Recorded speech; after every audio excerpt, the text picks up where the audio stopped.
नमस्कार दोस्तों, मैं वैभव शराज आपका स्वागत करता हूं तक्षशिला ट्यूटोरियल के ऑनलाइन चैनल पे।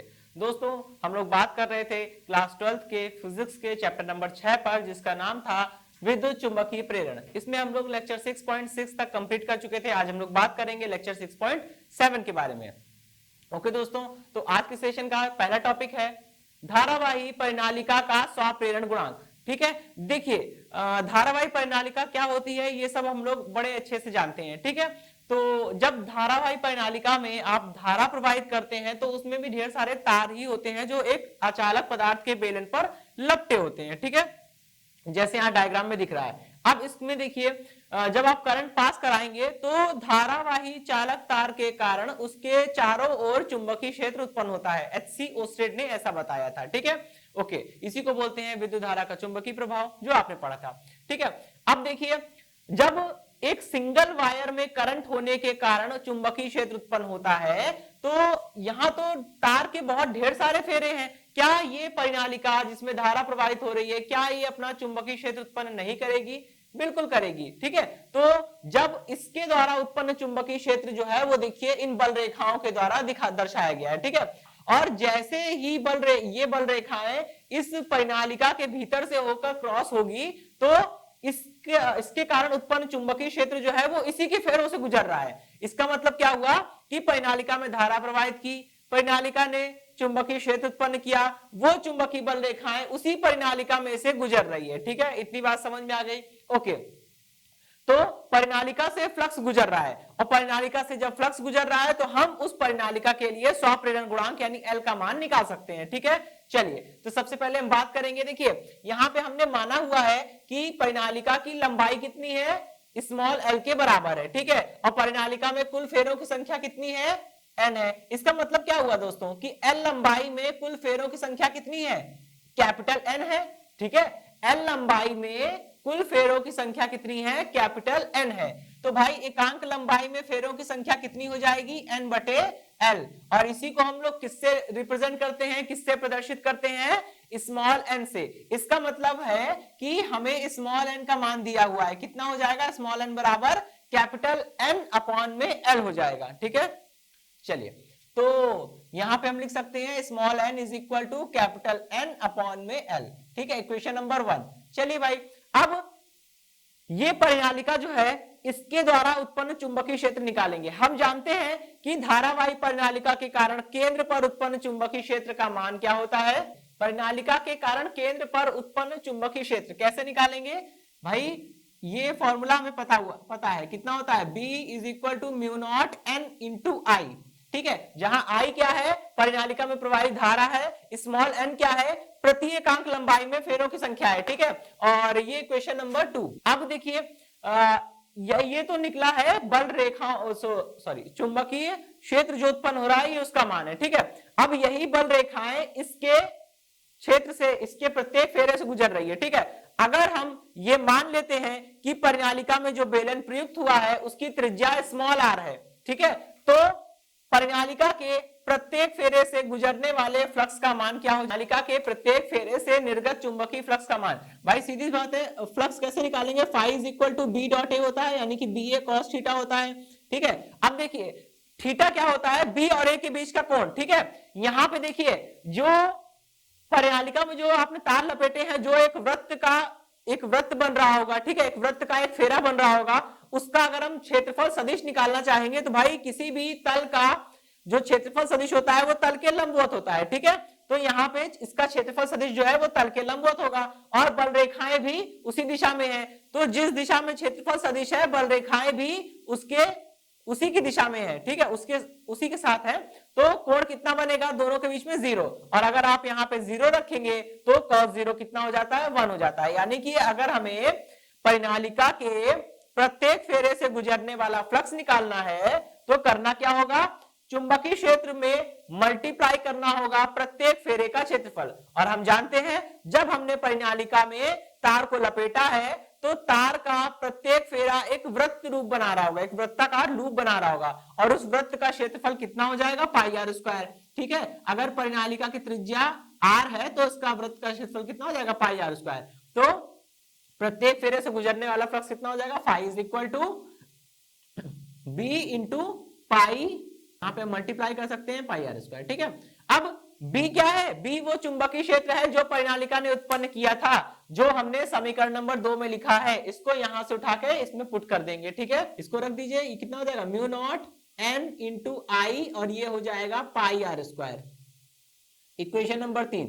अब क्या करेंगे, परिनालिका में कुल फेरे कितने हैं, कैपिटल एन। परिनालिका में कुल फेरों की संख्या n है। ठीक है, यदि परिनालिका में कुल फेरों की संख्या n है, तब परिनालिका के सभी फेरों से गुजरने वाला कुल फ्लक्स कितना हो जाएगा, n इंटू फाइव। वो कितना हो गया, mu naught N I multiplied by pi R square multiplied by capital N। ठीक है, अब देखिए यहां पे ये जो है, अब देखिए एन फाई जो है वो क्या है, परिनालिका के सभी फेरों से गुजरने वाला कुल फ्लक्स।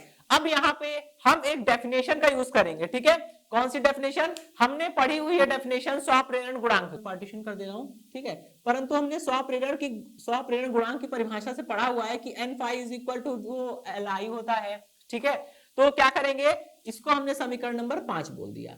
अब समीकरण 4 और समीकरण 5 की तुलना कर लीजिए। एन फाई बराबर है एल आई के, और एन फाई बराबर है mu naught N I into pi R square into capital N के। तो दोनों को इक्वेट कर दीजिए। कैसे करेंगे, यहां पे लिख देंगे L I is equal to, ये हो गया mu naught N I multiplied by pi R square multiplied by capital N. ठीक है, आई से आई कैंसिल हो जाएगा। ठीक है, और एल इज इक्वल टू कितना आ जाएगा, देखिए यहां पे, ये इसको अच्छा यहां लिख देता हूं मैं भी। ठीक है, एल इज इक्वल टू, देखिए यहां पे जो है, यहां पे स्मॉल एन भी आ रहा है, कैपिटल एन भी आ रहा है। ठीक है, तो अब हम एक काम कर सकते हैं, हम ये कर सकते हैं, या तो इसको कैपिटल एन के टर्म्स में लिख लें, या तो स्मॉल एन के टर्म्स में लिख लें। ठीक है, तो चलिए फिर देखिए, अगर आप कैपिटल एन के टर्म्स में लिखना चाहते हैं तो क्या करना होगा, स्मॉल एन को हटाना होगा। कैसे हटाएंगे, समीकरण 1 से देखिए एन का मान जो है वो रख दीजिए, तो स्मॉल एन गायब हो जाएगा और कैपिटल एन आ जाएगा। ठीक, जो कि हम लोग करने वाले हैं। और अगर आप चाहते हैं स्मॉल एन के टर्म्स में लिखना चाहते हैं तो कैपिटल एन का मान यहां से निकालिए और कैपिटल एन की जगह पे रख दीजिए। कैपिटल एन हट जाएगा, स्मॉल एन आ जाएगा। ठीक है, चलिए मैं खैर स्मॉल एन को रिमूव करता हूं।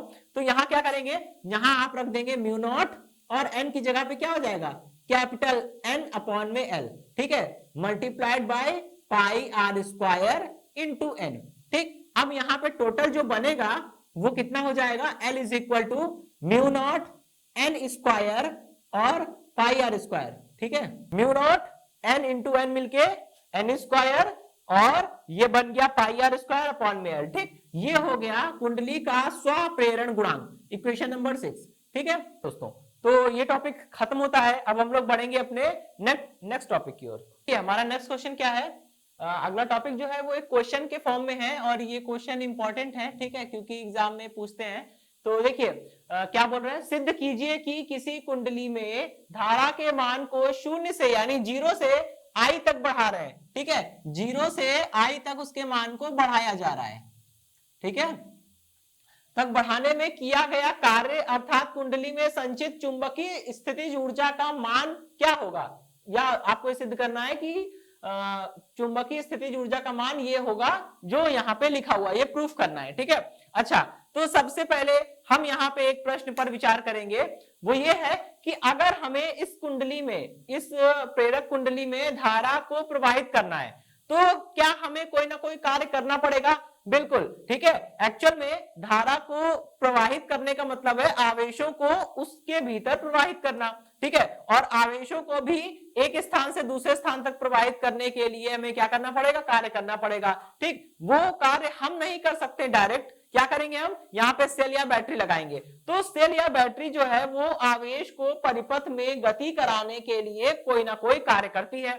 ऐसा हमने चैप्टर नंबर 3 में पढ़ रखा है। ठीक है, तो यहां भी ऐसा ही होगा। ठीक, लेकिन यहां पे हमें एक चीज पे विचार करना है जो बहुत इंपॉर्टेंट है।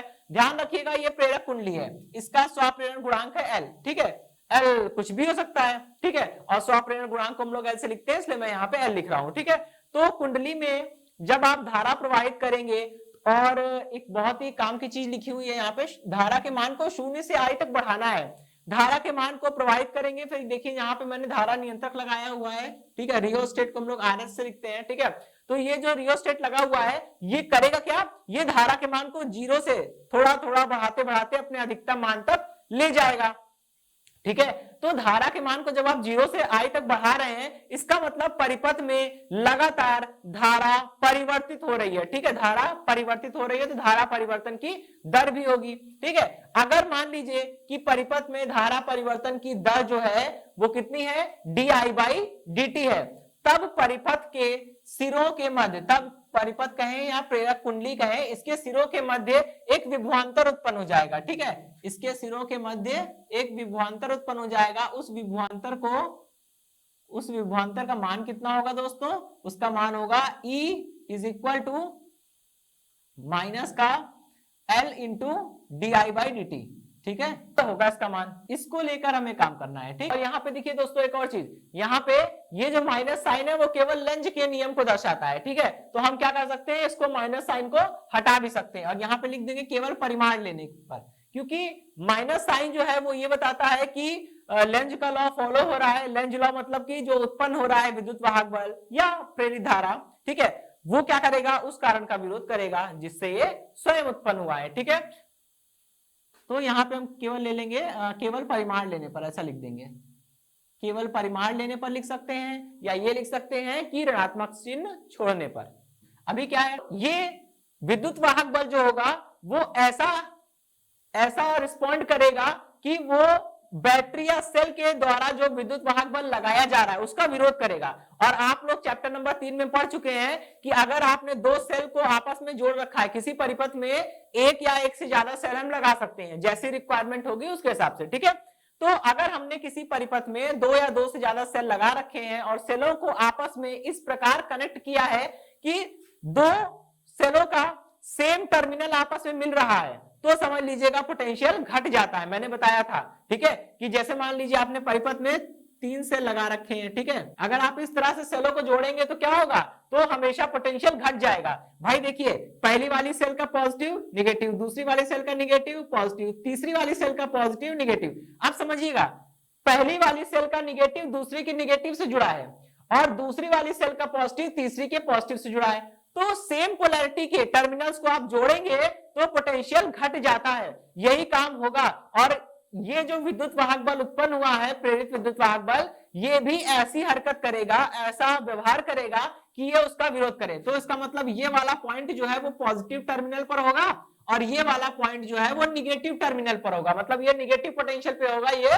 पॉजिटिव पोटेंशियल पर होगा। क्योंकि अगर ऐसा नहीं होगा तो पॉजिटिव पॉजिटिव और निगेटिव निगेटिव आपस में अटैच नहीं हो पाएंगे और फिर वो अपोज नहीं कर पाएगा, उसका विरोध नहीं कर पाएगा, ठीक है। तो इतना तो दिमाग में सेंस लेके चलना है कि यहाँ पे हम लोग ऐसा इसकी पोलैरिटी बता सकते हैं, क्योंकि क्या पता वाइवा में टीचर ऐसा डायग्राम बना के आपको पूछ ले कि बताइए इनकी पोलैरिटी क्या होगी, तो आप वहीं पे कंफ्यूज ना हो जाए। तो ये लॉजिक लगा के आप उसको आसानी से डिटेक्ट कर सकते हैं, ठीक है। ठीक, अब देखिए, तो यहाँ पे अब हमको ये देखना है कि जितना भी हमें धारा के मान को बढ़ाने के लिए ज्यादा से ज्यादा आवेश इसमें प्रवाहित करने होंगे। अब आवेश को प्रवाहित करना है और इस विद्युत वाहक बल का विरोध करते हुए, क्योंकि ये विद्युत वाहक बल नहीं चाहेगा कि आप और ज्यादा आवेश को भेजिए, क्योंकि अगर आप और ज्यादा आवेशों को भेजेंगे, आवेशों का प्रवाह बढ़ेगा तो धारा बढ़ेगी, धारा बढ़ेगी तो चुंबकीय क्षेत्र बढ़ेगा, चुंबकीय क्षेत्र बढ़ेगा तो इनसे गुजरने वाला फ्लक्स बढ़ेगा, और फ्लक्स बढ़ेगा मतलब फ्लक्स में परिवर्तन हुआ तो Faraday's law of EMI follow होगा और अकॉर्डिंग टू लेंज लॉ ये फिर से जनरेट होगा। तो ये उस कारण का विरोध करेगा जिससे ये उत्पन्न हो रहा है, ठीक। इसका मतलब आवेशों के प्रवाह को ये रोकना चाहेगा। लेकिन अगर ये सेल ताकतवर होगी, इस सेल का विभव इतना ज्यादा होगा कि ये विद्युत वाहक बल से जो यहाँ पे उत्पन्न हो रहा है, इस विद्युत वाहक बल से ज्यादा अगर इसका विभव होगा तो आवेश प्रवाहित हो जाएंगे, अदरवाइज आवेश प्रवाहित नहीं होंगे। मान लीजिए कि विद्युत वाहक यहाँ पे जो विद्युत चुंबकीय प्रेरण की घटना में मान लीजिए 10 वोल्ट का विभव उत्पन्न हुआ है और आपने सेल लगाई है 5 वोल्ट की, तो ये सेल जो है वो काम नहीं करेगी। क्यों? क्योंकि विद्युत वाहक बल 10 है, रोकने वाला विभव जो है वो 10 वोल्ट का है और चलाने वाला विभव जो है वो 5 वोल्ट का है, तो जो ताकतवर होगा वही जीतेगा। इसलिए ठीक, यहाँ पे मैं ये कहना चाह रहा हूं, अगर आपकी सेल में इतना विभव है कि वो इसको ओवरकम कर सके, वो इसको हरा सके, तब तो यहाँ पे धारा प्रवाहित हो जाएगी, अदरवाइज ऐसा होगा नहीं। ठीक है, खैर चलिए, परिपथ में dq आवेश को प्रवाहित करने में किया गया कार्य। भाई जब dq आवेश, जब आप थोड़ा सा आवेश प्रवाहित कर रहे हैं तो किया गया कार्य भी तो थोड़ा होगा ना। खैर चलिए, और हमने एक और चीज पढ़ रखी है कि विभव की परिभाषा हम लोग कैसे देते हैं, कार्य बटे समय, सॉरी कार्य बटे आवेश। ठीक है, तो यहाँ पे विभव वो विभव होता है जिन दो बिंदुओं के बीच में आप किसी आवेश को गति करा रहे हो। हम आवेश गति करा रहे हैं इस प्रेरक कुंडली में, और इस प्रेरक कुंडली के सिरों पर जो विभव है वो कितना है, E है। ठीक, तो किया गया कार्य कितना हो जाएगा, W बराबर Q इंटू V, लेकिन V की जगह यहाँ पे ये पोटेंशियल है E जो उत्पन्न हुआ है, तो कितना हो जाएगा, ये हो जाएगा dW is equal to E into DQ। ठीक है, इतनी बात समझ में आ गई। अब करना क्या है, ये इक्वेशन नंबर 1 मान लेता हूं मैं, सबसे ऊपर जो मैंने लिखा हुआ है। ठीक है, समीकरण 1 से E का मान रख दीजिए, कितना हो जाएगा, dW is equal to L into DI by DT, ये हो गया DQ। ठीक, अच्छा अभी देखिए नेक्स्ट स्टेप में हम क्या करेंगे, dW is equal to L, और ये लिख दे रहा हूं मैं dQ अपॉन dt, इसको ऐसे लिख सकता हूं, इसको ब्रैकेट में कर दिया, और हमारा DI जो है वो बिल्कुल अलग हो गया। ठीक है, अब यहाँ पे समझिएगा, यहाँ पे थोड़ा सा चेंज होने वाला है। ठीक, dQ अपॉन dt आवेश प्रवाह की दर को ही तो धारा कहते हैं, इसका मतलब Li इंटू ये बन जाएगा DI, इक्वेशन नंबर 2। ठीक, अब करना क्या है, अब देखिए करना क्या है, हमें धारा को 0 से I तक बढ़ाना है। अच्छा, यहाँ पे एक प्रश्न आपके मन में और उठ सकता होगा कि इसको चेंज क्यों किया। चेंज इसलिए किया है क्योंकि देखिए वेरिएबल किसमें है, ये अभी समाकलन, आप इसका तुरंत समाकलन करेंगे तो Q के पदों में समाकलन हो रहा है। ठीक, यहाँ पे जब आपने E का मान रखा तो यहाँ DI आ गया। अब देखिए दो वेरिएबल हो गए, अब प्रॉब्लम आएगी, दो वेरिएबल के साथ कभी भी समाकलन नहीं हो सकता, मतलब होता है लेकिन आपके मतलब में अभी नहीं है। ठीक है, क्योंकि दो वेरिएबल में समाकलन होता है उसे डबल इंटीग्रेशन कहते हैं। ठीक, वो अभी आपके मतलब का नहीं है। तो यहाँ पे क्या है, यहाँ पे dq भी वेरिएबल है, di भी वेरिएबल है, तो इसको हटाना पड़ेगा। तो इसको हटाने के लिए क्या किया गया है, dq अपॉन dt को कन्वर्ट कर दिया गया है I में। अब देखिए एक सिंगल वेरिएबल आ गया, केवल I, अब समाकलन हो जाएगा। ठीक, धारा को 0 से I तक बढ़ाने में किया गया कुल कार्य। ठीक है, कितना हो जाएगा भाई, इसका इंटीग्रेशन करना पड़ेगा, dW और इधर भी इंटीग्रेशन करेंगे Li di। ठीक है, देखिए पहले जब धारा 0 थी, जब उसमें करंट थी ही नहीं, तो आपके द्वारा कोई कार्य भी नहीं किया गया होगा, इसलिए जब यहाँ करंट की लिमिट 0 तो कार्य की लिमिट 0। जब धारा को बढ़ाते बढ़ाते आप उसके अधिकतम मान I तक ले गए तो हमने मान लिया कि आपने कुल W कार्य कर लिया। ठीक है, अब इसको सॉल्व करना है। सॉल्व कैसे करेंगे भाई, सिंपल है, dW का समाकलन करेंगे, W आएगा। ठीक है, लिमिट 0, लोअर लिमिट नीचे, अपर लिमिट ऊपर। ठीक है, इक्वल, देखिए दोस्तों यहाँ पे L तो कांस्टेंट है, L बाहर आ जाएगा। ठीक है, और क्या बचेगा, I इंटू डी आई का समाकलन करेंगे, कितना हो जाएगा, I स्क्वायर अपॉन 2, और अपॉन 2 को हम लोग यहाँ लिख दे रहे हैं। ठीक है, इस I स्क्वायर में लिमिट लग जाएगी, lower limit 0, upper limit I। अब क्या होगा, एक बार इसकी जगह अपर लिमिट रखेंगे, W minus 0 is equal to, यहाँ देखिए 1/2 L, और एक बार यहाँ पे वेरिएबल की जगह अपर वेरिएबल, ठीक है, अपर लिमिट, फिर माइनस लगा के लोअर लिमिट। ठीक, कितना हो जाएगा, ये हो जाएगा I की जगह पे रखेंगे I। ठीक है, स्क्वायर है, हम भी यहाँ पे स्क्वायर लगाएंगे, फिर माइनस, अब लोअर लिमिट रखनी है तो I की जगह पे लोअर लिमिट रखेंगे जो कि 0 है, यहाँ पे पुट करिए 0, और 0 का स्क्वायर करने से कोई फायदा नहीं है, वो 0 ही आएगा। ठीक, कितना बन रहा है यहाँ पे, ये बन जाएगा W is equal to 1/2 L, और यहां से निकलेगा I स्क्वायर। ठीक है, तो ये हो गया half Li square, equation number 3।